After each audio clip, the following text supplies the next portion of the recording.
At the family dinner, my son said, "Your job is to look after my kids while I enjoy my life with my wife. It's that simple. If you have a problem with it, the door is right there." I replied, "Perfect. I'll go, and you can start paying your own bills." It was that simple.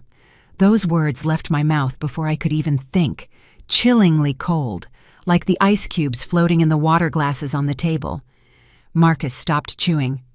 Sierra dropped her fork. The sound of metal hitting porcelain echoed in the heavy silence that filled the dining room.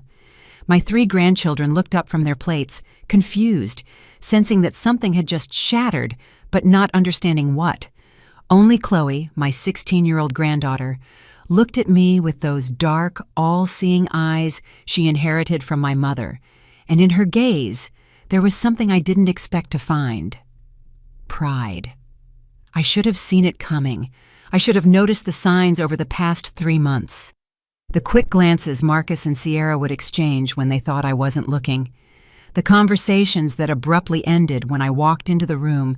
The suitcases always ready by the front door, as if this home was a hotel and I was the permanent staff.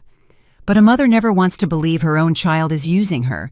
A mother always finds excuses, always justifies, always forgives before she's even asked for forgiveness.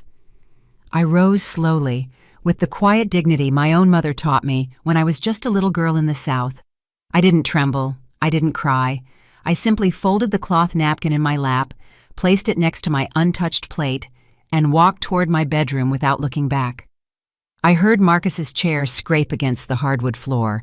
I heard his voice calling out to me, but it sounded distant, as if coming from the bottom of a well. "Mom, wait, it wasn't that serious." But it was that serious. It was much more serious than he could ever imagine. That Sunday night, that dinner I myself had spent 4 hours preparing, was the moment everything exploded. But the story began much earlier, 3 months ago, when Marcus called me one Tuesday afternoon. I was at my small house upstate, the one I bought with your father's pension money after he passed, watering the basil plants in the small garden I loved so much. The phone rang as the afternoon sun gilded the cream-colored walls of my home. The one I painted myself with my own 2 hands, the one where every corner held a memory from the 30 years I lived alone, but never lonely. "Mom, I need you." Those were his words. "Mom, I need you." And I, as always, dropped everything. Marcus explained that Sierra was exhausted, that the 3 children were too much for her alone, that his job as an executive kept him constantly traveling across the country, sometimes weeks at a time away from home. He told me they just needed temporary help, only a few months, until things settled down, until they found a suitable nanny, until Sierra recovered from burnout. His voice sounded so tired, so desperate on the phone, that I didn't hesitate for a second. I sold my house in less than 1 month. That little house with the porch where I drank coffee every morning watching the sunrise, with its wooden rocking chair that squeaked softly when I swayed, with its windows looking out onto the open fields where the birds sang at dawn. I sold it for $45,000, less than it was worth, because I needed the money quickly to help my son. Marcus told me I could stay with them as long as I needed, that there was a room for me, that we would be a united family again, just like when he was little. I arrived on a Friday afternoon with my 2 suitcases and 3 boxes. That was all that was left of my life. The rest I sold, gave away, or left behind. Marcus and Sierra greeted me with hugs and smiles. The children ran toward me shouting, "Grandma, Grandma!" Chloe, the oldest, greeted me with a kiss on the cheek and a look that even then seemed sad. Elijah and Isaiah, the 8-year-old twins, jumped around me like excited puppies. Everything seemed perfect. They showed me my room, a small space at the end of the hall, the one they previously used to store Christmas decorations and boxes of unused items. It had a twin bed, a narrow closet, and a window that overlooked the back alley. The walls were stark white and empty. There was no space for my rocking chair, no space for my framed photos, no space for almost anything that made me me. But Marcus put his hand on my shoulder and said, "It's temporary, Mom, just until we get organized." And I smiled and said it was perfect, that it was all I needed. The first week was beautiful. I cooked for everyone, prepared the children's school lunches, washed the clothes, ironed Marcus's shirts. Sierra thanked me with hugs and told me, "I don't know what we'd do without you, Grace." Marcus would come home from work to find the house clean, dinner ready, the kids bathed, and their homework done. I felt useful, needed, like I was part of something important again. The second week, Marcus and Sierra announced they had to travel for work, 3 days to Chicago for an important conference. I would stay with the children. "Of course," I said. "That's what I'm here for." They left on a Wednesday morning with their elegant suitcases. Sierra in that salmon-colored dress that highlighted her slender figure. Marcus in his gray suit that made him look successful and secure. They kissed me on the cheek and left a list of instructions taped to the refrigerator. They returned on Sunday night, tanned and relaxed, smelling of expensive perfume and wine. They brought me a box of chocolates as a thank you. The third week, they traveled again, and the fourth, and so it became routine. I woke up at 5 a.m. before the sun rose. I made coffee in that silver coffee maker that made a sighing sound when it finished brewing. The smell of coffee filled the silent kitchen while I packed 3 lunchboxes with sandwiches cut into perfect triangles, washed fruit, and homemade cookies. I woke the children up at 6:30 a.m., dressed them, combed their hair, tied their shoes, and walked them the 4 blocks to school. Elijah taking my right hand, Isaiah my left. Chloe walked ahead with her backpack slung over one shoulder and her headphones on. I returned to the empty house and cleaned. Every day, I cleaned that house that never seemed to stay clean. I mopped the hardwood floors, dusted the furniture, folded the laundry, and picked up the toys the twins scattered everywhere. At noon, I ate alone in the kitchen, standing by the sink, looking out the window at the uncared-for backyard. In the afternoons, I picked up the children from school, gave them a snack, supervised their homework, and took them to the park if the weather was nice. In the evenings, I cooked dinners that Marcus and Sierra almost never ate because they came home late or not at all. The suitcases by the door became part of the landscape. There were always 2 ready, a black one and a wine-colored one, waiting for the next trip. Marcus claimed it was for work, important meetings, clients to attend to, contracts to close. But I started noticing things. The hotel tags on the luggage when they returned. Hotels with spas, hotels on beaches, hotels that didn't look like they were for business trips. One afternoon, I found Sierra's phone forgotten on the living room table. It was unlocked. I didn't want to look. I really didn't. But the screen showed an Instagram notification. A new photo posted. I opened it without thinking. It was Sierra at an elegant restaurant with a glass of wine in her hand, smiling at the camera. The location tag said, Miami. The caption read, "Well-deserved break." It had been posted 2 days earlier when they were supposedly at a work conference in Chicago. That was when something started to move inside me, something dark and cold, like well water. Sierra's photo in Miami glowed on the phone screen like a silent slap in the face. "Well-deserved break," the caption read. I was sitting on the living room couch with that phone in my trembling hands while the children played on the floor at my feet, building towers with colored blocks. Elijah was shouting that his tower was taller. Isaiah said his was stronger. Chloe was reclined on the other sofa reading a book, but her eyes weren't moving across the pages. She was watching me over the edge of the book, quiet, waiting.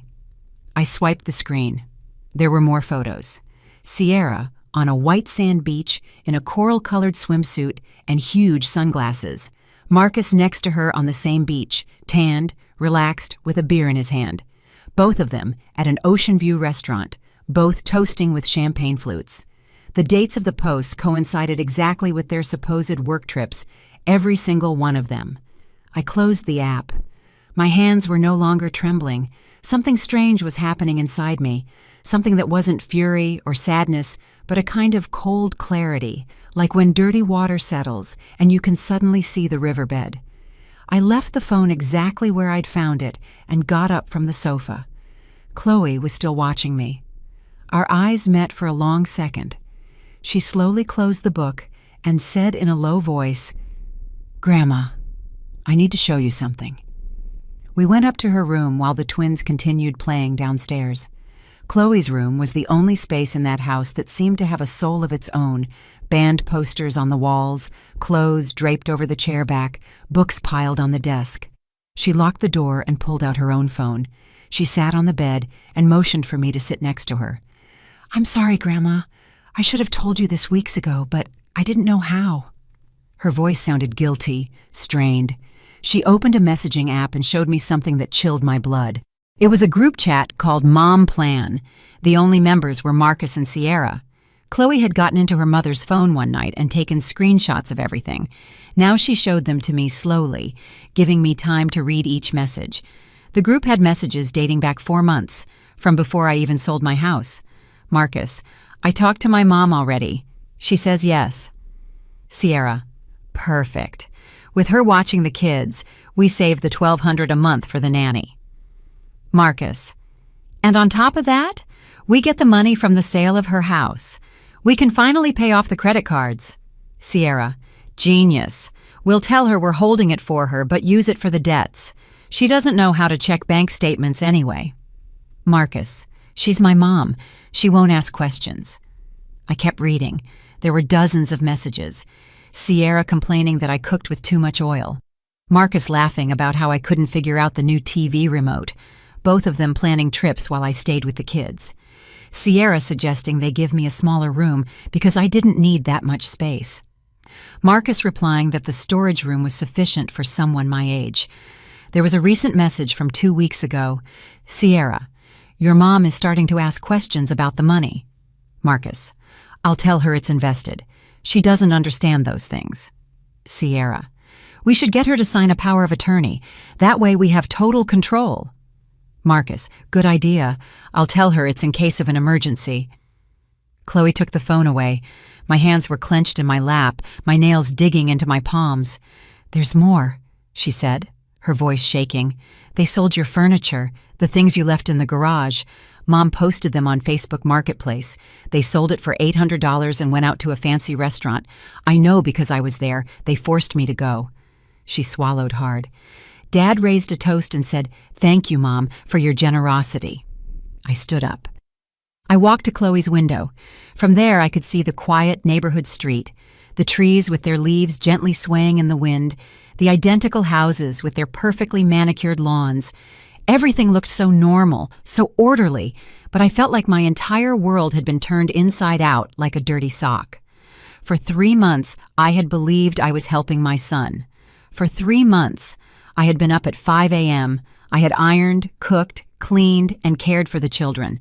For 3 months, I had slept in that tiny room, feeling useful, needed, and important, and it had all been a lie from the start. "Grandma, I'm so sorry." Chloe's voice pulled me out of my thoughts. She stood next to me, tears rolling down her cheeks. "I wanted to tell you sooner, but I was scared. I was afraid you would leave and I'd be stuck here alone with them, because you're the only one in this house who treats me like I matter, the only one who asks about my day, the only one who sees me." I hugged her. I felt her thin body tremble against mine. She was only a child, just 16 years old, trapped in a family that used her like a decoration. I realized then that I wasn't the only one being exploited in that house. Chloe was also invisible to her parents. Just another responsibility delegated to Grandma while they enjoyed their perfect Instagram life. "I won't leave without you," I whispered in her ear. "I promise you that." That afternoon, after picking up the twins from school and giving them their snack, I waited for them to settle down to watch TV. I went up to my room and closed the door. I pulled out an old notebook I had carried with me for years, the one where I wrote down recipes and shopping lists. I tore out a clean page and began to write. I wrote down everything I could remember: the dates Marcus asked me for the money, the times they traveled, the missing furniture, the promises they made, every detail, every conversation, every lie. Then, I searched the bottom of my suitcase for a wrinkled business card I had saved years ago. It was from a lawyer in the small town where I used to live, an older man who helped me with the paperwork when your father died. His name was Attorney Jackson. I didn't know if he was still practicing or if he still had the same number, but he was the only person I could think of who might help me. I went down to the kitchen and used the house phone to call. I dialed the number with trembling fingers. It rang 3 times. 4, 5. I was about to hang up when I heard his voice. "Attorney Jackson's office." My heart leapt. "This is Grace Hawthorne," I said, my voice firmer than I felt. "I don't know if you remember me. You helped my husband years ago with his will." There was a pause. Then his voice, warmer. "Of course I remember you, Mrs. Hawthorne. How are you? Tell me how I can help." I told him everything. I spoke in a low voice so the children wouldn't hear me from the living room. I told him about the money, the furniture sold, the lies, the messages Chloe had shown me. He listened in silence. When I finished, there was another long silence. Then he said, "Mrs. Hawthorne, what you're describing is the financial exploitation of an elderly person. It is a crime. You have rights, you have options."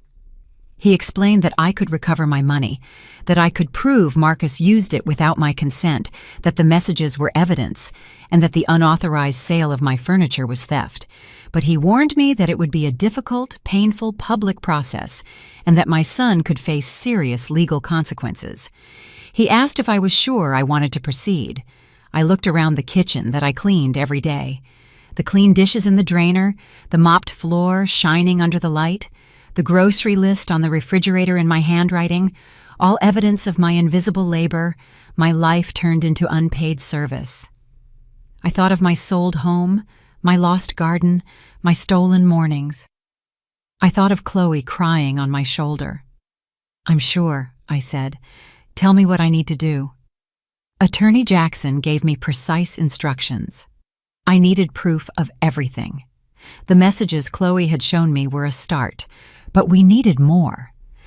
I needed bank documents proving Marcus had used my money. I needed evidence of the sale of my furniture. I needed to record conversations if possible. But above all, he told me something that branded itself into my brain like hot iron. "Mrs. Hawthorne, you cannot let them know that you know. You have to act normal. You have to continue being the helpful grandmother while you gather the evidence. If they suspect anything, they will hide everything, and you will lose your opportunity. Act normal." Those 2 words became my mantra for the next few weeks. Act normal while inside I felt like I was falling apart.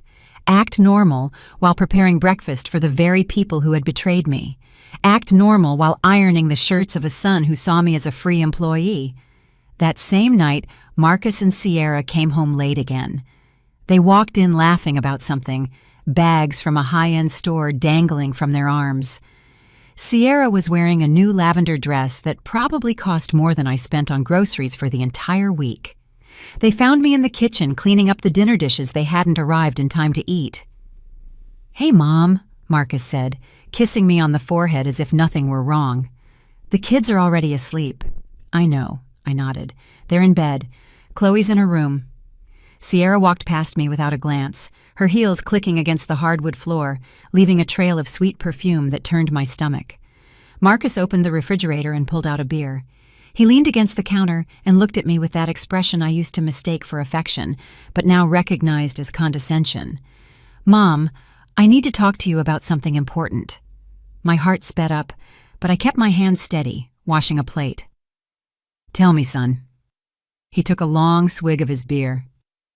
"It's about your finances. I've been thinking you should sign a power of attorney. It's a legal document that allows me to handle your money in case you have a medical emergency or something. It's for your safety." There it was, exactly what the messages had predicted. I put the plate in the drainer and slowly dried my hands on the kitchen towel, giving myself time to control my voice. "A power of attorney," I repeated. "Yeah," he said. "It's common. A lot of elderly people do it. That way I can help you with all the bank paperwork and those complicated things. You know you're not very good with technology." "Mom, it's just to make your life easier." I looked him in the eyes, those brown eyes that were identical to mine, that once looked up at me with need when he was a baby crying in the early morning, when he was a child scared of storms, when he was a teenager with a broken heart from his first love. Now those same eyes looked at me with a barely disguised mix of impatience and manipulation. "Let me think about it," I said softly. "It's important. I want to make sure I understand it correctly." His expression changed for a fraction of a second. A flash of irritation crossed his face before he managed to smile again. "Sure, Mom, take your time. But it's nothing major. Seriously, it's just a piece of paper." He finished his beer, left the empty bottle on the counter for me to throw away, and walked out of the kitchen. I heard him go up the stairs. I heard his bedroom door close. I heard the sound of the television turning on. I stayed alone in the kitchen with my hands still damp. Marcus's empty bottle shone under the fluorescent light. I picked it up and tossed it into the recycling bin. And as I did, I realized something. I no longer felt pain. I no longer felt that pinch in my chest that comes when someone you love disappoints you. What I felt was something different, something more dangerous. I felt determination. The next morning, after taking the children to school, I returned home and went up to the main bedroom. It was the first time I had been in there since I came to live with them. Marcus and Sierra were out again, this time at what they called a midday investors meeting. I knew they were probably at a spa or a fancy restaurant, but I no longer cared. I had a job to do. I opened Marcus's closet. It was filled with expensive suits, perfectly ironed shirts, and shoes lined up like soldiers. On the top shelf were shoe boxes.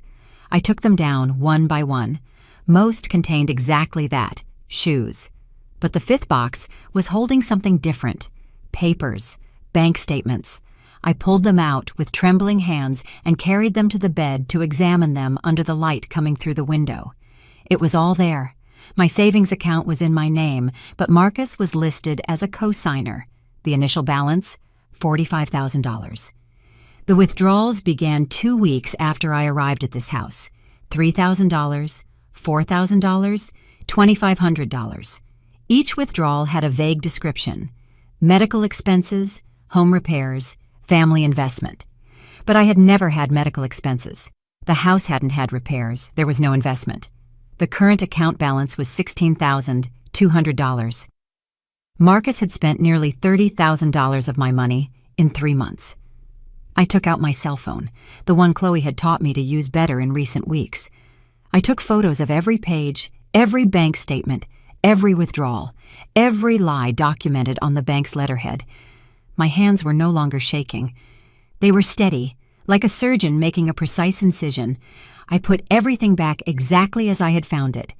I closed the closet, went downstairs, made myself a cup of tea, and sat at the kitchen table to wait for them. When they returned 2 hours later, loaded with more shopping bags, they found me peeling potatoes for dinner. "Hey, Mom," they said in unison. I greeted them with a smile. That smile I had perfected over 72 years of life, the one that hid everything I needed to hide. That night, after everyone was asleep, I went down to the living room in silence. I sat on the sofa in the dark and opened my phone. I sent Attorney Jackson all the photos I had taken. He responded in minutes, despite the late hour. "This is more than enough. We are ready to proceed when you say the word. But remember, once we start, there's no turning back. Your son will face charges. There will be serious legal consequences." I looked around the dark living room. The twins' toys tidied in their basket, the family photos on the wall, all with perfect smiles and perfect lies. The suitcases by the door, always ready for the next escape. I thought of my lost home, my stolen money, my dignity trampled.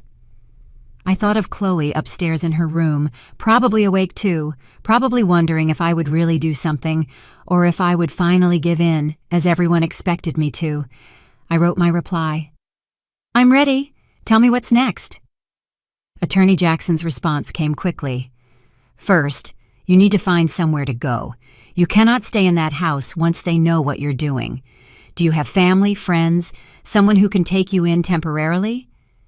That was the hard part. All my immediate family were gone. Your father passed 10 years ago, my sister 5 years ago, my parents much longer. My friends were all in the small town 300 miles away where I used to live. I couldn't just show up on their doorstep without explanation. But then I remembered something. A distant cousin, Janet, who lived in this very city. We hadn't seen each other in years, not since my sister's funeral, but she had always been kind to me. She always told me, "Call me if you ever need anything." The next day, while the children were at school, I called her. Her voice sounded surprised but warm when she heard mine. "Grace, what a surprise! How are you?" I told her I was fine, that I lived nearby now, and that I'd like to see her to catch up. We agreed to meet at a coffee shop the following day. I didn't tell her anything else over the phone. Some conversations need to be face-to-face. The coffee shop smelled of cinnamon and fresh coffee. Janet arrived 10 minutes late, apologizing, her gray hair pulled back in a bun, and her kind eyes crinkling at the corners. We sat by the window, ordered coffee, and then I told her everything, every detail, every betrayal, every lie. She listened in silence, her coffee cooling in the mug, without taking a single sip. When I finished, she reached across the table and took my hand. Her eyes were wet. "Grace, you can stay with me for as long as you need. I have a guest room. It's not big, but it's yours. And if that girl, Chloe, needs to come with you, she's welcome too. No one deserves to be treated like that, least of all you, who have given your whole life for your family." I felt something loosen in my chest, a knot that had been tight for months. I wasn't alone. I had somewhere to go. I had someone who believed in me. "Thank you, Janet," I whispered. "You don't know what this means to me." She squeezed my hand tighter. "Women have to look out for each other," she said, "especially when sons forget how to look out for the mothers who raised them." I left that coffee shop feeling something I hadn't felt in a long time: hope. The next few days were the strangest of my life. I lived in two simultaneous realities. In one, I was the usual helpful grandma, waking up before dawn, preparing breakfasts, packing lunches, cleaning bathrooms, folding laundry. In the other, I was a silent strategist, gathering evidence piece by piece, building my escape like someone secretly putting together a puzzle. No one noticed anything. Marcus and Sierra continued with their lives as if I were part of the furniture, useful but invisible. One afternoon, while cleaning Marcus's study, I found more things. A crumpled receipt in the wastebasket. It was from a high-end downtown jewelry boutique, $2,300 for a white gold bracelet. The date exactly matched one of the withdrawals from my account. Sierra had worn that bracelet in her last Instagram post, showing it off on her slender wrist while holding a glass of wine. The caption read, "When your husband spoils you for no reason, he loves me so much." I took a photo of the receipt, crumpled it up exactly as it was, and put it back in the wastebasket. I kept cleaning as if nothing happened, but inside, something burned. That night at dinner, Sierra wore the bracelet. The dining room light reflected off the gold, making it sparkle. She deliberately moved her wrist as she ate, making sure everyone saw it. "It's beautiful, isn't it?" she said, looking at Marcus with bright eyes. "My husband has such good taste." Marcus smiled proudly. "Only the best for you, love." Chloe looked at me from across the table. Our eyes met for a second. She knew. I could see in her expression that I had discovered something else. She lowered her gaze to her plate and kept eating in silence, but I saw her fingers squeeze the fork harder. The next day was Saturday. Marcus announced at breakfast that he and Sierra were leaving on a trip again, this time to Miami. 5 days for an important industry convention. "Mom, you'll take care of everything here, right?" It wasn't a question. I nodded while serving more orange juice. "Of course, son. Go, be at ease." They left Sunday morning. I watched them load their suitcases into the car. Sierra in huge sunglasses and a mint-colored dress that fluttered in the breeze. Marcus in his perfectly ironed shirt. They kissed me on the cheeks. "Be good, kids," Sierra shouted out the window as they drove away. The car disappeared around the corner. I stood in the driveway with the 3 children beside me, feeling the weight of what I was about to do. That afternoon, after the twins went down for their nap, I asked Chloe to come to my room. I locked the door. We sat on the edge of my narrow bed. "Chloe," I said in a low voice, "I need you to help me with something important." She nodded immediately. "Anything, Grandma?" I explained my plan. I needed access to Marcus's laptop. I needed to check his emails, his files, any other evidence of how he had spent my money. Chloe knew the password because she sometimes used it for schoolwork, but we had to be careful. We couldn't leave a trace. We couldn't change anything. Just look and document. She looked at me with those eyes that seemed too old for her age. "Grandma, they're robbing you. Of course I'm going to help you, but there's something else you need to know." She lowered her voice even more. "Mom is not pregnant. That story they told you a month ago about the high-risk pregnancy is a lie. I heard her talking on the phone with her sister.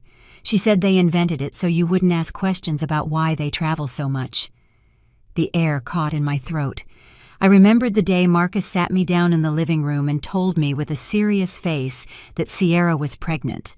But there were complications, that she needed rest, that doctors had recommended short trips to reduce her stress. I had cried with happiness, thinking I would have another grandchild. I had cooked special meals. I had insisted that Sierra not lift a finger. It had all been an act. "Thank you for telling me," I whispered. Chloe put her hand on mine. "Grandma, when you leave, I want to go with you. I can't keep living with them. They use me for family photos, but they don't care about me. They never have. The only reason they haven't sent me to boarding school is because it would look bad on their social media." I hugged her tight. "You're coming with me," I promised. "I swear it on everything I am." That night, after putting the twins to bed, Chloe and I sat in front of Marcus's laptop in his study. The monitor light glowed in the darkness. She entered the password. The screen lit up, showing the desktop filled with meticulously organized folders. We started checking. We found emails, dozens of emails between Marcus and a real estate agent. They were planning to sell this house. The conversation started 2 months ago. The agent said they could easily get $500,000 for the property. Marcus replied by asking about smaller houses in other neighborhoods, houses with only 3 bedrooms, with no space for me.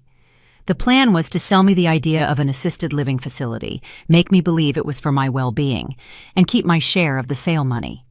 There was a folder called Mom Finances. We opened it. It contained detailed spreadsheets of every cent they had spent of my money. Trips to Miami, $4,000. Restaurants, $2,100. Clothes and accessories, $6,800. New living room furniture, $3,500. Credit card payments. Every expense was meticulously documented, as if it were something to be proud of. Chloe was taking photos with her phone while I looked at the screen, feeling the world blur at the edges. This was my son, the baby I nursed, the boy I watched over when he had pneumonia at 7 years old, without sleeping for 3 consecutive nights, the teenager I helped with his math homework, the young man I loaned money to for his first car, the man for whom I sold my home. We found a Word document titled Strategy. We opened it. It was a step-by-step plan of how to manipulate me. Step 1, convince her to sell her house and move here. Step 2, take control of her money under the pretense of helping her. Step 3, get her to sign power of attorney.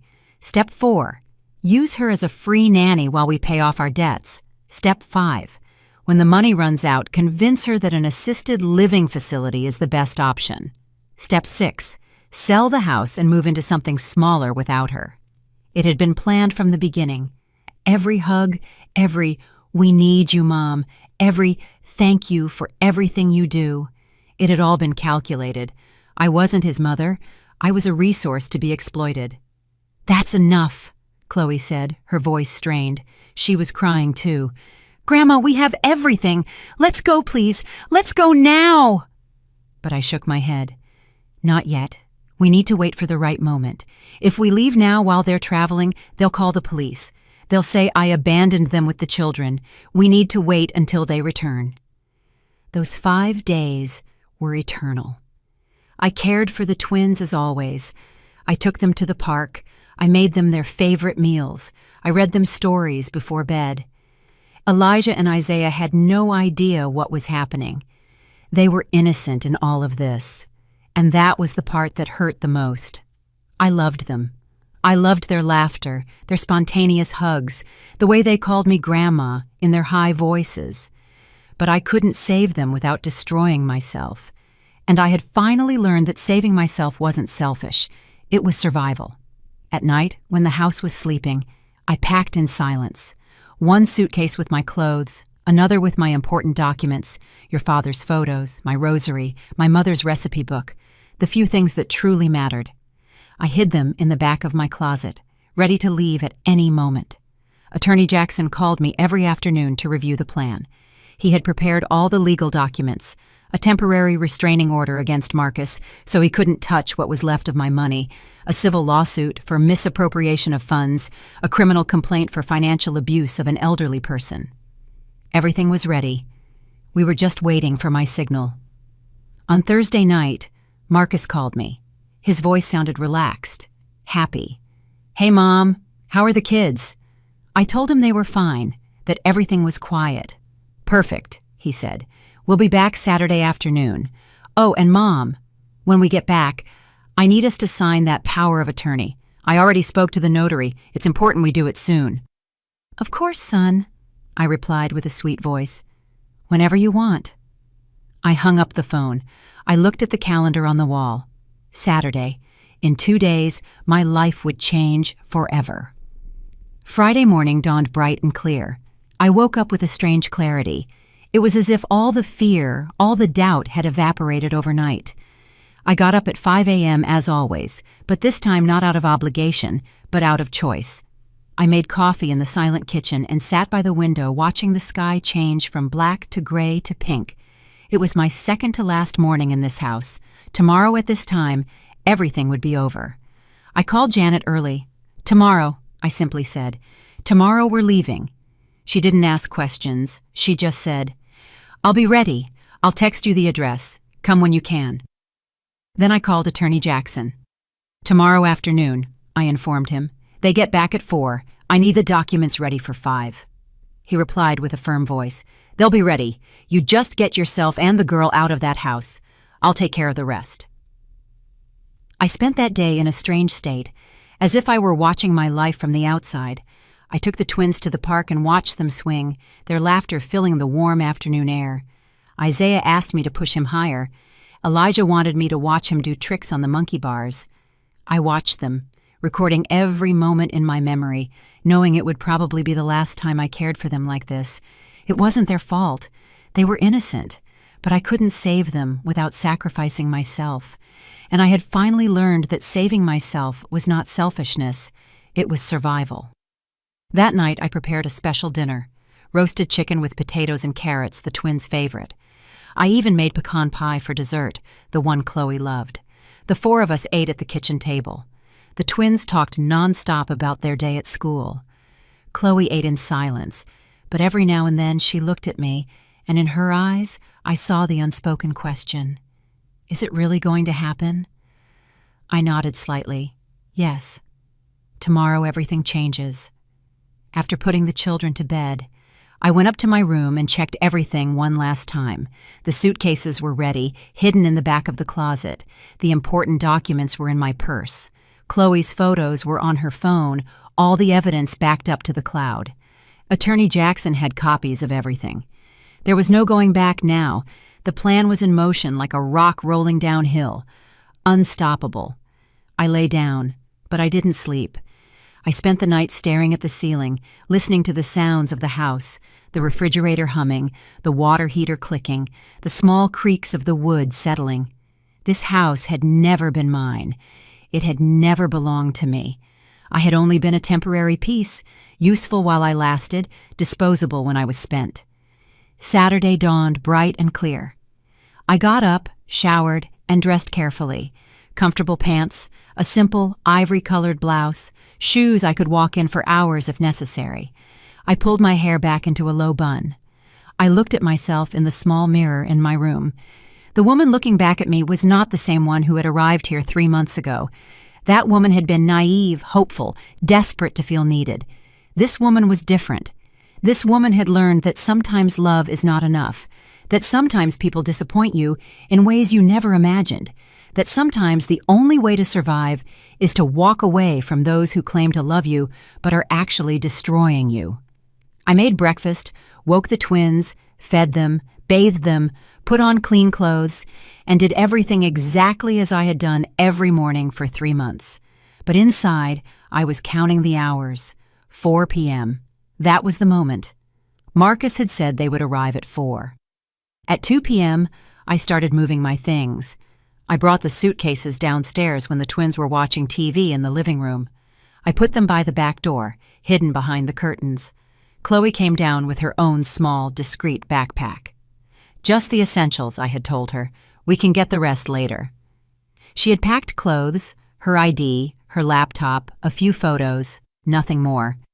At 3:30, my phone rang. It was Janet. "I'm ready. Are you still a go?" I replied, "Yes, we leave in half an hour." Then I texted Attorney Jackson, "Proceed. I will be out in an hour." The minutes dragged. I sat in the living room with the twins, watching their cartoon show. Isaiah cuddled against my side. Elijah put his head in my lap. I stroked them gently, recording the feeling of their soft hair beneath my fingers, the small weight of their trusting bodies. "You're going to be okay," I whispered to them, though they couldn't hear me over the sound of the TV.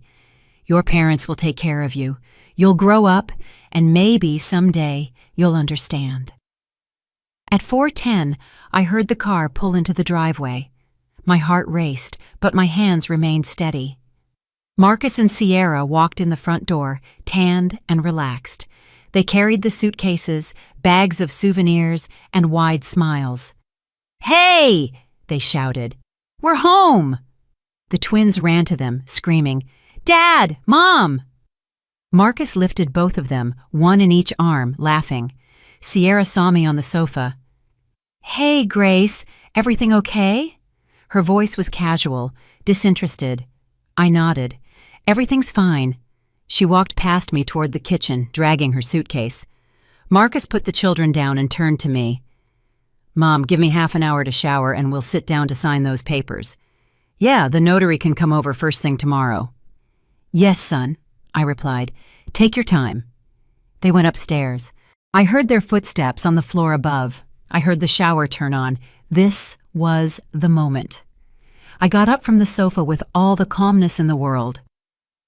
Chloe appeared at the living room entrance. We looked at each other. She nodded. I nodded. I went to the back door. I grabbed my suitcases. Chloe grabbed her backpack. We walked through the kitchen out to the backyard, then circled the house to the street. My old car was parked on the curb, the one Marcus had suggested I sell because I didn't need it anymore. I'm glad I never listened to him. I opened the trunk, put in the suitcases, and got into the car. Before starting the engine, I pulled a white envelope from my purse. Inside was a handwritten letter. I had drafted it the night before, choosing every word carefully. I read it one last time. "Marcus, when you read this, I will be gone. I will no longer be your unpaid employee. I will not sign any power of attorney. I will not allow you to keep robbing me. My lawyer will contact you regarding the money you spent without my authorization. I hope those trips and those jewels were worth it, because they are going to cost you much more than you paid. The children are with you, as they should be. They are your responsibility, not mine. Chloe is coming with me because she decided to. She is 16 years old and has the right to choose. Do not try to look for me. Do not try to contact me. We are done. Your mother, Grace." I got out of the car, walked back to the front door, and slid the envelope underneath. I watched it disappear into the house. Then I returned to the car, started the engine, and drove toward the corner without looking back. Chloe was quiet in the passenger seat. I took her hand. She squeezed mine hard. "It's okay to be scared," I said. "I'm scared too, but we're going to be okay together. We're going to be fine." I drove, following the GPS directions to Janet's house, 20 minutes through the city. 20 minutes that felt like hours. Every red light seemed like an eternity. I checked the rearview mirror, expecting to see Marcus's car following us, but the street behind us remained empty. We arrived at a small house in a quiet neighborhood. Peach-colored walls, a flower garden, a big tree in the front. Janet came out before we could even knock on the door. She hugged both of us without saying a word. Then she let us inside, closed the door, and said, "You are safe here. Welcome home." The guest room was simple but cozy. A double bed, a small desk, cream-colored curtains, a window with a view of a backyard full of plants. Chloe and I put down our bags. We sat on the bed. For a moment, neither of us said anything. Then my phone started ringing. Marcus's name glowed on the screen. I let it ring until it went to voicemail. It immediately rang again, and again, and again. 10 calls in 5 minutes. Chloe looked at me with wide eyes. "You're not going to answer?" It wasn't a question. I shook my head. No, there's nothing left to say to him. The messages started coming in. I read them on the screen without opening the conversations. "Mom, what does this mean? Mom, answer the phone. Mom, you can't just leave like this. Mom, this is ridiculous. Mom, come back right now. Mom, I'm going to call the police. Mom, you will regret this." Each message was more desperate than the last, but I didn't reply to any of them. At 5:30, Janet's doorbell rang. She went to open it. I heard her speaking to someone at the door. Then she returned to the room. "It's a messenger. He has documents for you." I went out to the living room. A man in uniform handed me a large envelope. "Need you to sign here, ma'am." He left. I opened the envelope. It was Attorney Jackson's documents. Temporary restraining order, civil lawsuit, criminal complaint, everything officially filed with the courts. Marcus would receive his copy at any moment. My phone rang again. This time, it was an unknown number. I answered. It was Attorney Jackson. "Mrs. Hawthorne, the documents are filed. Marcus has been notified. From this moment on, he cannot access your bank account. What is left of your money is protected. We have also filed the lawsuit to recover what he spent without authorization. And the criminal complaint is in the hands of the prosecutor. He will try to contact you. Do not respond. Any communication must be through me." "Thank you, Attorney Jackson," I said, my voice firm. "You don't know what this means to me." He replied, "Ma'am, I have seen many cases like yours, children who exploit their elderly parents, but I rarely see someone with the courage to do what you are doing. It's going to be tough. He will fight, but the law is on your side. The evidence is irrefutable."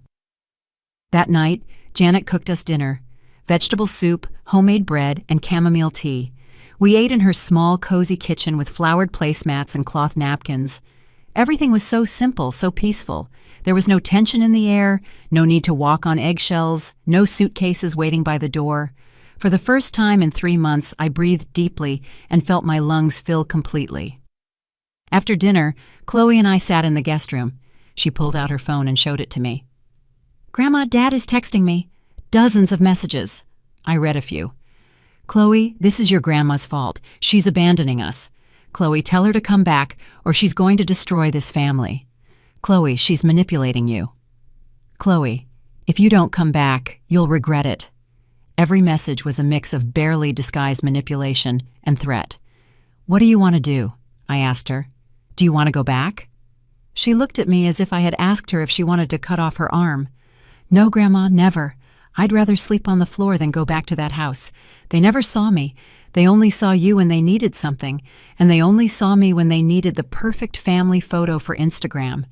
We aren't people to them. We're accessories." That night, lying in the same bed in the dark, Chloe told me things she had never shared. She told me how her parents mocked her when she wasn't thin enough for their standards, how Sierra would buy her clothes 2 sizes too small as motivation to lose weight, how Marcus told her she needed to try harder in school, be more popular, get better grades, better represent the family, how they both checked her social media and demanded she delete posts that didn't project the right image, and how invisible she felt until I arrived. Until someone finally asked her how her day was and genuinely listened to the answer. She cried in my arms that night, and I cried too, for her, for me, for the years we both lost trying to please people who were never going to be satisfied. Sunday dawned with rain, soft drops tapping the window, the sky gray and heavy. My phone continued to receive calls and messages. Marcus, Sierra, unknown numbers that were probably them calling from other phones. I didn't answer any, but I read them. I needed to know what they were planning. Sierra wrote, "Grace, I don't know what's wrong with you, but this is so selfish of you. You left us with 3 kids and no help. How are we supposed to work now? And you took Chloe. She has to go to school. This is kidnapping. You're going to have legal problems." I took a screenshot of that message and sent it to Attorney Jackson. He replied, "Perfect. This proves they saw you as an unpaid employee, and Chloe is 16 and has rights. It's not kidnapping. Save everything they send you." In the afternoon, Marcus changed his strategy. His messages became pleading. "Mom, please, let's talk. I know I made mistakes. We can fix this. The kids miss you. Elijah asks about you. Isaiah cries at night. Don't do this to them. They love you. I love you. You're my mother. You can't abandon me like this." I read those messages and felt something twist in my stomach because part of me, that part that had been a mother for 42 years, wanted to believe him. I wanted to think that maybe he truly regretted it, that maybe we could fix this. But then I remembered the mom plan messages. I remembered the spreadsheet with every cent of my money spent on luxuries. I remembered the document called Strategy. I remembered the $2,300 bracelet glittering on Sierra's wrist. No, I told myself out loud. I will not fall for it again. Chloe looked up from the desk where she was doing homework. "Grandma, are you okay?" I nodded. "I'm fine. Just reminding myself who I am." On Monday, Chloe and I went to her school to arrange the change of address. The secretary looked at us distrustfully. "We need authorization from both parents for changes to information," she said in a dry tone. Chloe pulled out her ID. "I'm 16. In this state, I have the right to choose who I live with if there is just cause. My grandmother is my temporary legal guardian. Here are the documents." We handed her the papers Attorney Jackson had prepared. The secretary reviewed them, frowned, made a call, spoke to someone in a low voice, and finally sighed. "All right, the change is made, but if the parents come to complain, we'll have to call the authorities." Chloe replied with a firm voice, "Call them. I have nothing to hide." We left the school holding hands. I felt something swell in my chest. Pride. This 16-year-old girl had more backbone than many adults I knew. That afternoon, while Janet was at work and Chloe was at school, I sat in the small backyard garden. There was a wooden bench under a tree. I sat there with a cup of tea, listening to the birds, watching the clouds move slowly across the sky. My phone was inside. I hadn't brought it. For the first time in months, I was completely alone with my thoughts, without interruption. I thought about my 72 years of life. I had been a wife for 35 years until your father died. I had been a mother since I was 30. I had worked cleaning houses to pay the bills when Marcus was small, and your father wasn't earning enough. I had cooked thousands of meals, washed thousands of loads of laundry, cleaned countless floors, sacrificed my own dreams again and again for my family. And in the end, my own son had seen me as a disposable tool. But I was still here, breathing, alive, free, and that had to mean something. A mint plant was growing in a pot next to the bench. I touched it gently. The leaves released their fresh, strong aroma, mint, like the kind that grew in my lost garden. Janet must have planted it, or maybe it had always been there, waiting for me. I tore off a small leaf and rubbed it between my fingers. The scent filled me, anchored me to the present moment. I was going to be fine. I didn't know exactly how. I didn't know how long it would take, but I was going to be fine. When Chloe returned from school, she found me in the garden. She sat next to me on the bench. "Grandma, Dad went to the school today. He saw me leaving.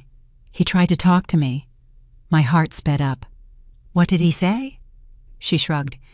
"That I'm making a mistake. That you brainwashed me. That I'll regret it. The usual stuff. I told him to leave me alone or I'd call security. He left." "I'm sorry, Chloe. I don't want you to go through this." She took my hand. "Grandma, I've been through worse things living with them. This, what we're doing now, this is liberation." The first week at Janet's house passed in a kind of strange fog. Every morning I woke up expecting to hear the twins' voices, expecting to rush to prepare breakfasts and pack lunches. But instead, there was silence, a soft, gentle silence that took me days to get used to appreciating. Janet left for work early, Chloe left for school, and I was left alone in that small house that smelled of lavender and toast. At first, I didn't know what to do with myself. I cleaned things that were already clean. I cooked portions that were too large, as if I were still feeding 5 people. I found myself standing up every time I heard a noise, ready to attend to someone who wasn't there. 72 years of being conditioned to serve doesn't disappear in a week. But slowly, I started to remember who I was before I became my son's invisible shadow. One afternoon, I found Janet's painting supplies in a cupboard. She told me, "Use them whenever you want. I haven't touched them in years." I took out the watercolors, the brushes, the thick paper. I sat in the garden and painted the first thing that came to mind: a small house with cream-colored walls, a garden with basil plants, a rocking chair on the porch, my lost home taking shape in soft colors on white paper. I cried as I painted, but it wasn't the desperate cry of the first few days. It was something different, a necessary mourning, a farewell to what had been. When I finished, I hung the painting on my bedroom wall, a reminder that lost things don't completely disappear if you keep them in your heart. Marcus's messages continued. Every day, a new strategy. First, they were pleas, then threats, then attempts to make me feel guilty. "Mom, Elijah got sick and asked for you. Mom, Isaiah is getting bad grades because he's depressed. Mom, Sierra had to quit her job because of you. Mom, we're going to lose the house if you don't help me." Each message was designed to make me give in, return, and submit again, but Attorney Jackson had warned me about this. "They call it the cycle of abuse," he explained to me over the phone. "First come the apologies and promises, then the threats, then the guilt, then they start over. It's predictable. Don't fall for it." I saved every message without responding. It was evidence, proof of the pattern of manipulation that had lasted my entire life without my recognizing it. One afternoon, 2 weeks after I left, Sierra showed up at Janet's front door. I don't know how she got the address. Maybe she followed Chloe. Maybe she hired someone to track us down. Janet called me at work. "Grace, that woman is on my porch. She says she won't leave until she talks to you. What do I do?" "Don't open the door," I told her. "I'm coming right now." I drove back, my heart pounding. When I arrived, Sierra was sitting on the front steps. She looked different without the perfect makeup and designer clothes. She wore gray sweatpants and a sweatshirt, her hair pulled back in a messy ponytail. She stood up when she saw me. "Grace, we need to talk." "We have nothing to talk about," I replied, maintaining my distance. "My lawyer told you. All communication must be through him." She took a step toward me. "Please, just listen to me for 5 minutes. Marcus doesn't know I'm here. I came alone." I looked into her eyes. There was something different there, something that resembled genuine fear. Against my better judgment, I said, 5 minutes, out here. You're not coming in the house." We sat on the front steps, separated by about 3 feet. Sierra nervously rubbed her hands together. "Grace, I know we made mistakes. I know we used you, but you don't understand the full situation.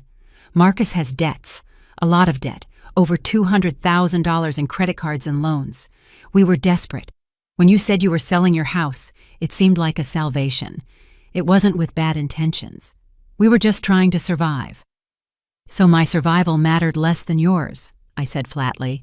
"My money, my labor, my life, all of that was expendable so you could continue living beyond your means." "That's not it," she protested. "We were going to pay you back eventually. When Marcus's situation improved, when he got the promotion they promised him, you were going to get your money back with interest." "Eventually," I repeated. "When exactly? After you spent every last penny? After you got me to sign the power of attorney? After you put me in a cheap assisted living facility?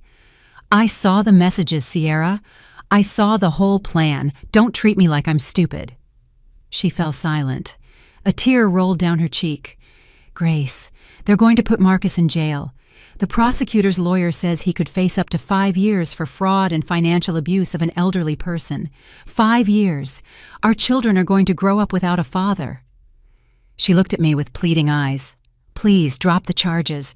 We'll give back what's left of the money. We'll sign whatever, but don't destroy your own son." I felt something clench in my chest, because that part of me that was a mother still existed. That part that remembered Marcus as a small, innocent child full of dreams. But then I remembered something else. I remembered his messages in the mom plan group. I remembered how he laughed when they planned to give me the smallest room.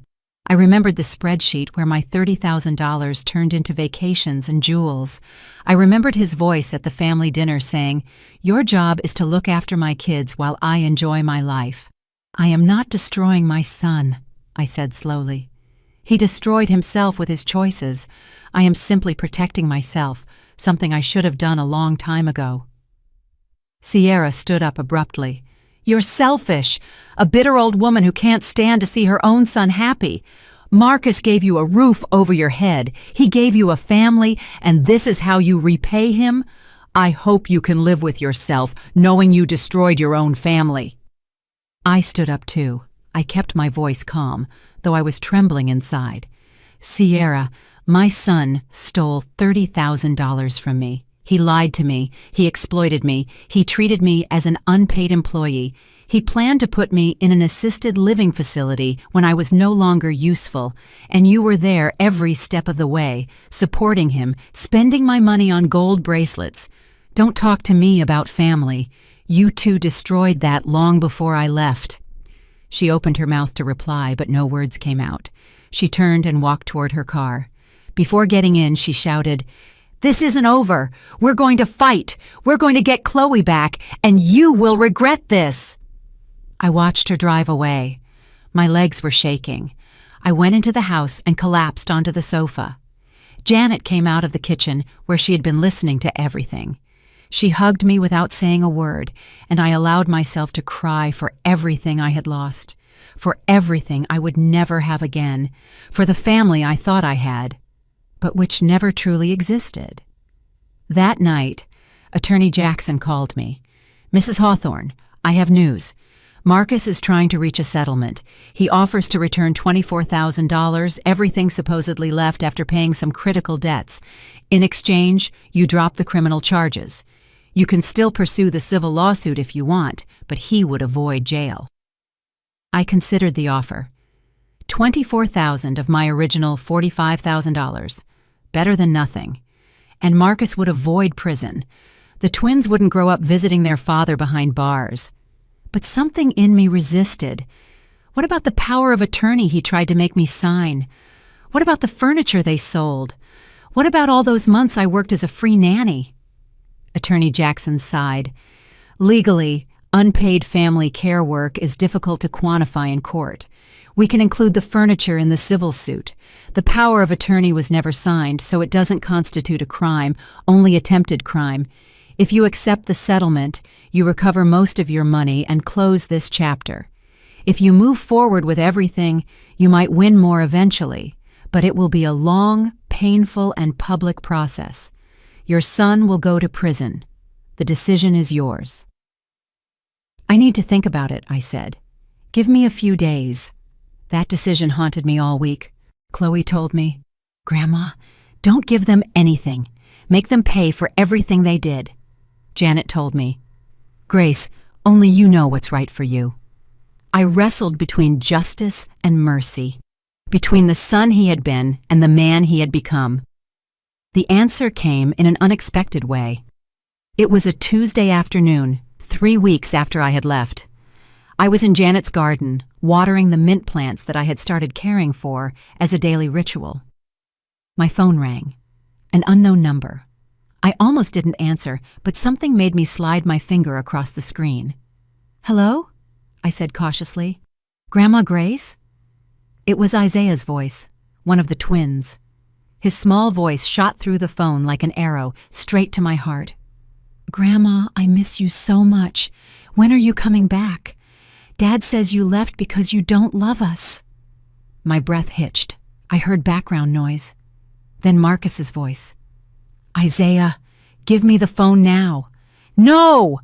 Isaiah yelled. "I want to talk to Grandma." There was a struggle. The phone dropped. I heard Isaiah crying, then Marcus's voice, clear and cold. "See what you're causing, Mom? Your grandchildren are suffering because of your selfishness." The call cut off. I stood there, phone in hand, trembling. Janet came out into the garden and found me with tears rolling down my cheeks. "What happened?" she asked, alarmed.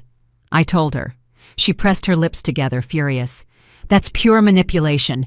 He's using that child as a weapon. This has to stop, Grace." I called Attorney Jackson immediately. I told him about the call. He listened in silence. Then he said, "This is harassment via a minor. I can request a broader restraining order that includes indirect contact. But Mrs. Hawthorne, I need you to make a decision about the settlement. Marcus is pushing because he knows the prosecutor has a solid case. If you reject the settlement, we go to trial. He faces serious criminal charges. I need to know what you want to do." I sat down on the garden bench. The afternoon sun warmed my face. I closed my eyes and thought about everything: the $30,000 stolen, the months of unpaid labor, the manipulation, the lies. But I also thought of Isaiah crying, of Elijah, probably just as confused, of how their lives would change if their father went to prison. And then I realized something. This had never been about revenge. It had been about dignity, about setting boundaries, about saying, "No more."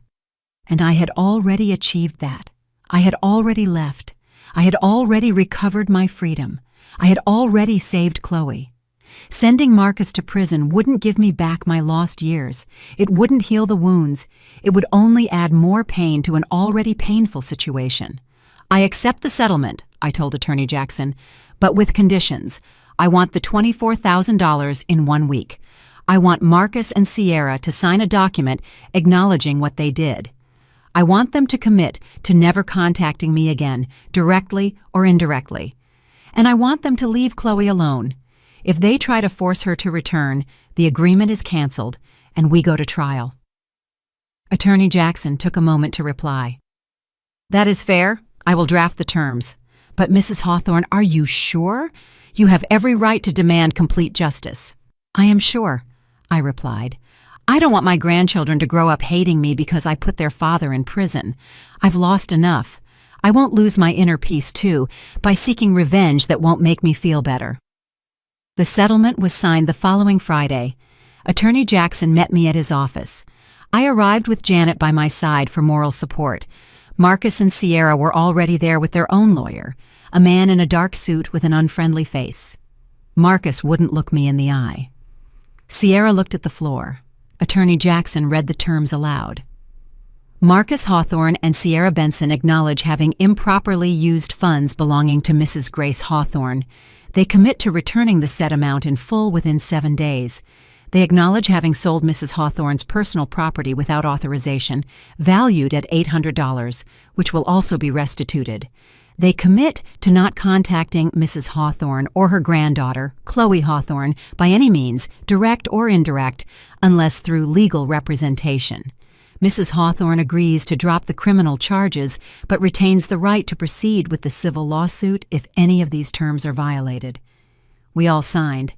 Pens scratched the paper in the tense silence of the office. When we finished, Attorney Jackson gathered the documents. Marcus's lawyer handed him a check. Attorney Jackson examined it. He nodded. $24,800. Everything is in order." Marcus stood up to leave. At the door, he stopped. He turned to me for the first time. "Mom," he said in a low voice, "I'm sorry. I really am. I don't know when everything got out of control. I always love you. I have always loved you." I looked him in the eyes, those eyes that were like mine. "Marcus," I replied, my voice calm, "I wish that had been enough. But love without respect isn't love. It's just a word you use when you need something. I hope you understand that someday, for your children's sake." He opened his mouth as if to say something more, but nothing came out. He walked out of the office with Sierra following behind.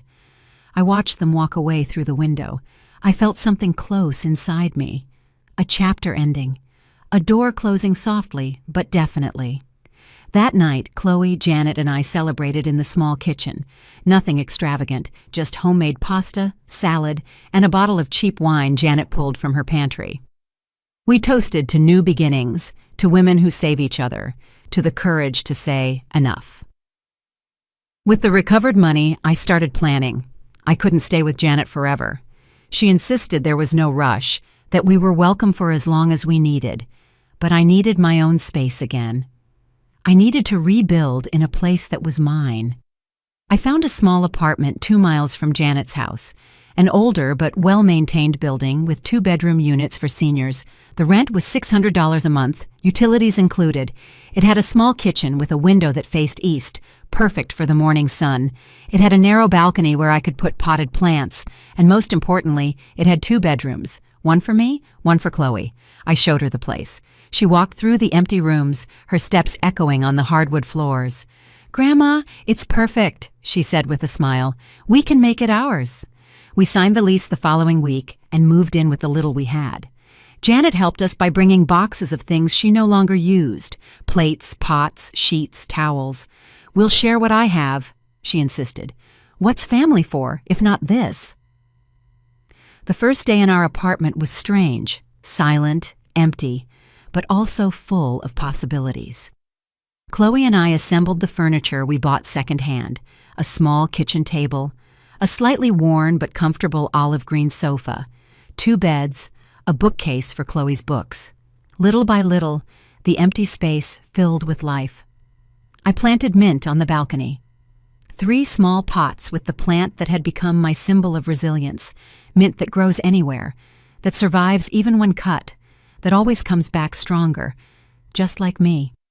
One evening, sitting on the balcony watching the sunset, Chloe asked me, "Grandma, do you think you'll ever forgive Dad?" I thought about the question. The sky was stained with orange and pink, the clouds moving slowly. "I think forgiveness is complicated," I replied. "It doesn't mean forgetting. It doesn't mean allowing it to happen again. It means releasing the poison so it doesn't make you sick inside. Someday, maybe I can forgive him, but I will never forget, and I will never allow him to hurt me again." She nodded, resting her head on my shoulder. "I admire you so much, Grandma. You're the strongest person I know." I laughed softly. "I don't feel strong, Chloe. Most days, I barely feel like I'm surviving. But surviving is already a victory, I think." The weeks passed, and the apartment felt more like home. I found a part-time job at a neighborhood flower shop. Nothing extravagant, just helping organize arrangements and tending to customers 3 days a week. They paid me $15 an hour. It wasn't much, but it was mine. Money I earned through my own effort that no one could take from me. Chloe thrived in her new life. Her grades improved, she made new friends, and she started smiling more. One night she came home excited. "Grandma, I got accepted into the school art club. We're having an exhibition next month. Do you want to come?" "Of course," I replied, hugging her. "I wouldn't miss it for anything." Marcus's messages eventually stopped. The last I heard from him was a short text message 3 months after the settlement. "Mom, just wanted you to know the kids are doing well. Elijah got good grades. Isaiah made the soccer team. Thought you'd like to know." I didn't reply, but I saved the message. 6 months after I left, my life had found a rhythm I never thought possible. I woke up when my body was ready, not when an alarm demanded I serve others. I drank my coffee on the balcony, watching the sun rise over the neighborhood buildings. The mint plants had grown lush, their green leaves shining and gently swaying in the morning breeze. Sometimes I would tear off a leaf and rub it between my fingers, letting the aroma remind me of where I came from and how far I had come.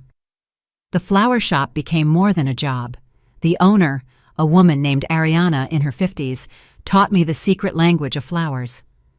"Roses don't just mean love," she told me as we arranged a bouquet. "Chrysanthemums speak of truth. Daisies of innocence, lilies of renewal." I listened and learned, and for the first time in decades, I felt like I was growing as a person instead of just existing for others. Chloe blossomed in ways that filled my heart. Her art exhibition was a success. She presented a series of paintings about invisible women, women who worked in the background while others shone in the front. One of the paintings was of me, though I didn't recognize it at first, an older woman standing in a kitchen, her figure almost transparent, while life around her continued without seeing her. When I asked her why she painted me that way, she said, "Because for a long time you were invisible to everyone but me. But you're not anymore, Grandma. Now everyone sees you." One Saturday afternoon, 3 months after moving in, I received an unexpected call. It was a number I didn't recognize, but something inside me knew I should answer. "Hello?" I said cautiously. "Grandma Grace?" It was Elijah's voice, the twin, more mature than the last time I heard it, but unmistakable. "Grandma, it's me, Elijah. Please don't hang up." My heart pounded. "Hello, Elijah," I replied softly. "How are you?" There was a silence, then, "I miss you. Isaiah misses you too. Dad and Mom won't let us talk about you. They say you left because you don't love us." Tears started rolling down my cheeks. "I miss you both so much," I whispered. "Every day. How are you?" "We're okay." He told me about school, about Isaiah's soccer team, about his new teacher. He spoke quickly, as if afraid someone would discover him. Then he said something that broke me. "Grandma, Dad says you hated us. That's why you left." "But I don't believe it. You never looked at us like we were a burden, not like them." "Elijah, listen closely to what I'm going to tell you," I said, my voice firm but loving. "I love you and Isaiah and even Chloe, who is with me. I love you more than words can express. I didn't leave because I didn't love you. I left because your father was hurting me in ways you can't understand yet. Sometimes the people we love hurt us, and walking away isn't abandonment. It's protection." I heard his ragged breathing. "I understand," he finally said. "Or maybe I don't understand everything, but I know you're not bad. I know Dad and Mom lie about a lot of things. I see it, Grandma. When I'm older, can I come visit you?" "Of course you can," I replied. "When you're older and you can make your own decisions, my door will always be open for you." The call lasted only 10 minutes. When he hung up, I stayed sitting on the sofa, holding the phone against my chest. Chloe came out of her room, saw me crying, and sat down next to me. "It was the twins," I told her. "Elijah called." She hugged me without saying anything. Sometimes silence is the best comfort. Autumn arrived, painting the trees in warm colors. Leaves fell like whispered confessions, covering the streets in shades of ochre and cinnamon. I turned 73 in October. Janet and Chloe threw me a small party in our apartment. Chocolate cake, candles, a slightly off-key happy birthday song. Simple but meaningful gifts. Janet gave me a hand-knitted, mustard-colored sweater. Chloe gave me a diary with a note on the first page. "So you can write your story, Grandma. The real one, the one no one can take from you." That night, alone in my room, I opened the diary. The blank page intimidated me. What story did I have to tell? But then I picked up the pen and started writing. Not from the beginning, but from the end. I wrote, "Today, I turned 73, and for the first time in decades, I am free." Then I kept writing backward, unraveling the threads of my life, finding patterns I hadn't seen before: sacrifice, silence, submission, but also resilience, resistance, rebirth. One November afternoon, while I was working at the flower shop, a young woman came in with a baby in her arms. She needed an arrangement for her grandmother's funeral. As we talked, tears escaped her. "She raised me," she told me. "My parents were too busy with their careers. My grandmother was the one who took care of me, who listened to me, who saw me, and I never thanked her enough. Now she's gone, and I can't tell her how much she meant to me." I created the most beautiful arrangement I could: white lilies for renewal, pink roses for gratitude, mint for eternal memory. When I handed it to her, I said, "She knew. Grandmothers always know. Love doesn't need constant words. It's felt in the small moments, in the glances, in the presence. She knew." The woman hugged me, crying. "Thank you," she whispered. "I needed to hear that." When she left, I stayed thinking. Maybe someday, years from now, Elijah or Isaiah would remember the breakfasts I made for them, the stories I read them, the hugs I gave them.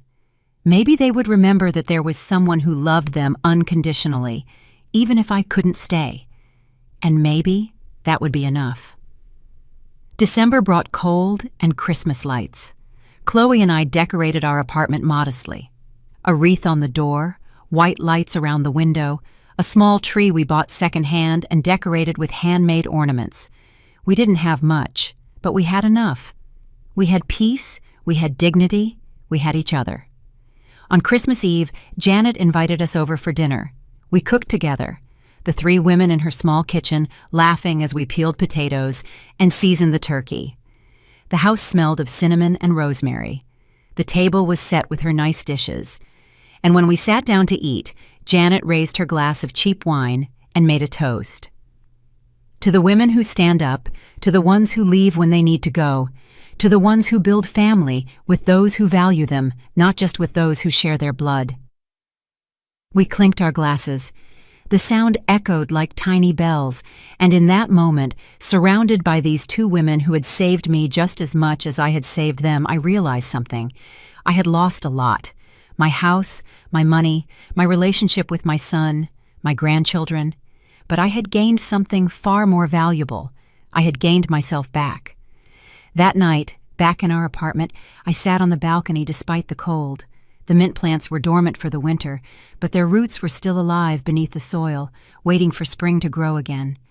Just as I had been through the darkest winter of my life. But spring would come. It always does. Chloe came out onto the balcony with a blanket, wrapped it around my shoulders, and sat down next to me.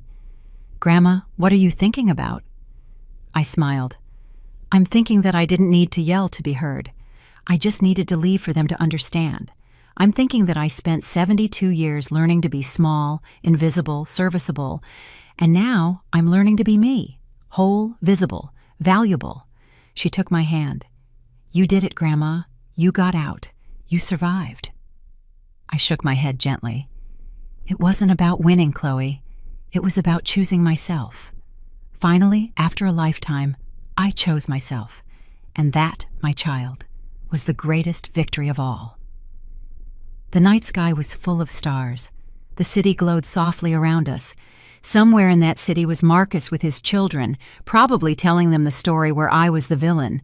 But I no longer carried that narrative. I had written my own. And in my story, I was neither the villain nor the victim. I was the heroine who saved herself. Chloe rested her head on my shoulder. We stayed there, in silence, watching the city lights blink like small promises. The future stretched out before us, uncertain but full of possibilities.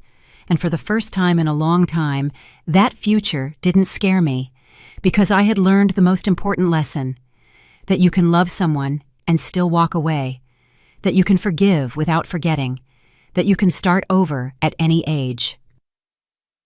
The mint on the balcony was waiting for spring. I was too. But I was no longer waiting to serve others. I was waiting to bloom for myself. And when that spring came, when the plants grew again and the world filled with green once more, I would be here. Free. Whole. Finally home in my own life. I never went back to that house where I was invisible. I never answered when they called to ask for something again. I closed that door gently but firmly, and on the other side, I built something new, something mine, something no one could ever take from me again. They never touched my name without my permission again, and I never made myself small to fit into the spaces others designed for me. This was my life now, and it was enough. It was more than enough. Did you like my story? If you listened till the end, drop a number 1 in the comments. If you enjoyed it, you can support me by liking the video and sending a small tip. I've got lots of other life stories like this on my channel, so make sure to subscribe and check them out. I've added 2 new stories on screen that everyone loves. Thanks for being here. See you in the next one, with love.